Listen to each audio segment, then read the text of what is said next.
किस किस को बिजली मुफ्त मिलती है, तफसीलात बताई जाएं। निगरां वज़ीर आज़म अनवारुल हक काकड़ ने इंतजामिया को हिदायत कर दी। हंगामी इजलास में अवाम को फौरी रिलीफ देने के इक़दाम का हुक्म भी दे दिया।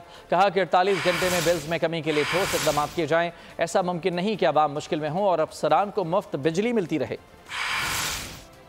अवाम को फौरी रिलीफ दें। निगरां वज़ीर आज़म ने इंतजामिया को हिदायत कर दी। अनवारुल हक काकड़ की ज़ेर सदारत बिजली के बिलों में इजाफे पर मुताल्लिक हंगामी इजलास हुआ, जिसमें जुलाई के बिलों से मुताल्लिक तफसीली ब्रीफिंग दी गई। वज़ीर आज़म ने मुफ्त बिजली लेने वाले इदारों और अफसरान की तफसील तलब कर ली। वज़ीर आज़म ने कहा, तकसीम कार कंपनियाँ बिजली चोरी की रोकथाम का रूट मैप पेश करें। बिजली शोबे की इस्लाहात और प्लान जल्द अज जल्द पेश किया जाए। वज़ीर आज़म ने कहा, बिजली की बचत और चोरी रोकने के लिए इक़दाम किए जाएं। कोई ऐसा इक़दाम नहीं उठाएंगे कि जिससे मुल्क को नुकसान पहुँचे। चाहते हैं खजाने पर बोझ न हो और सारिफीन को सहूलत मिले। ऐसा मुमकिन नहीं कि आवाम मुश्किल में हो और अफसरान मुफ्त बिजली इस्तेमाल करें। अनवारुल हक काकड़ ने वज़ीर आज़म हाउस में भी बिजली कम से कम इस्तेमाल करने की हिदायत कर दी।